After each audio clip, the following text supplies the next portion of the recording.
Hello everybody and welcome again to another review video that we have for the Idolmaster subs, and today we are going to tackle a topic that we felt was going to be a great source of opinions and discussion of the Idolmaster franchise.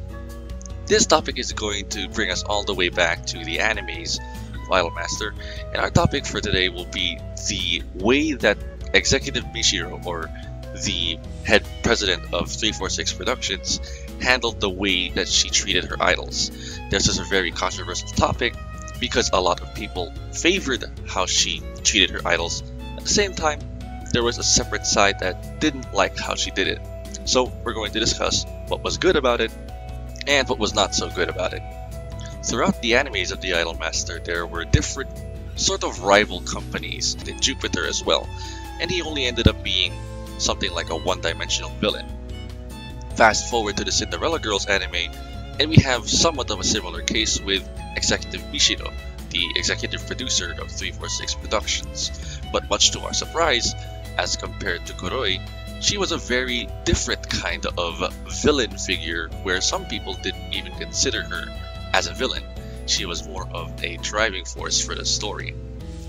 A lot of controversy in the anime came from when she was introduced in episode 13 and she took the helm of how they were producing the different idols. That was the example where we had Kaide's episode, where they introduced Kaide and they showed her background that she came from a very small theater first. She worked her way up with small concerts, and when she got more and more popular and practiced her singing, she rose to be the star and the diva that she was when she was introduced in 346 Productions. Now, Mishiro had a plan for Kaide, which was she would take her and industrialize her to be a new level of idol that would be far above or far ahead of everyone else in 346 Productions. But this would have to be in a separate sacrifice because Kaide would be separate from everybody else. She would be given different contracts, different types of schedules, and this would largely result into Kaide's more big concerts, bigger projects that she ever thought was. The episode focused on Kaide's priority to give back to her fans instead of Mishiro's idea of being super industrialized and being shot forward into the idol industry. It was a very heartwarming episode, and it also helped most of Kaide's fanbase build up. For Mika, this was actually also one of my favorite episodes of the anime. The executive producer went up to Mika and said, okay, everything about your gyaru gimmick, everything about shopping and your fashion, that's not going to work. You're not going to be a big idol if you keep doing that. And so Executive Mishiro decided to give Mika a completely new image, and she just started her in different commercials and got her different kinds of success plans. And at first, Mika thought it was going to work, until she realized that Mika wasn't really up to it because it wasn't what she felt like she was doing. It didn't really feel like being Mika. This got into an argument where Mika and Rika were basically bickering at each other because Mika was suddenly becoming more and more successful and more popular due to the things that Mishiro was asking her to do, and Mika didn't like it. So Rika also wanted to be like Mika by being successful, but in turn, Mika just said, it's not that easy to be an idol. It's actually one of my favorite episodes. If you guys want to watch one really good episode, watch that episode.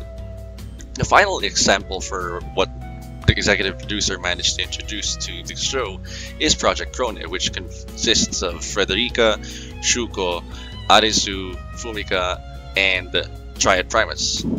Now, the Triad Primus incident was the best example of Mishiro's exerting her influence onto the different kinds of units, because originally, for the anime at least, not the mobile game story, Rin was part of New Generations, and she was using her stick to be part of the blue part of the red, blue, and yellow tricolor sort of trio, which was New Generations, and that was working out slightly.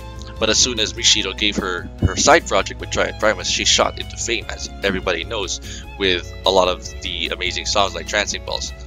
So at that point, it became clear that Mishiro's examples, or Mishiro's way of producing, was not to utilize their gimmick or the special quirks that Cinderella Girls is known for.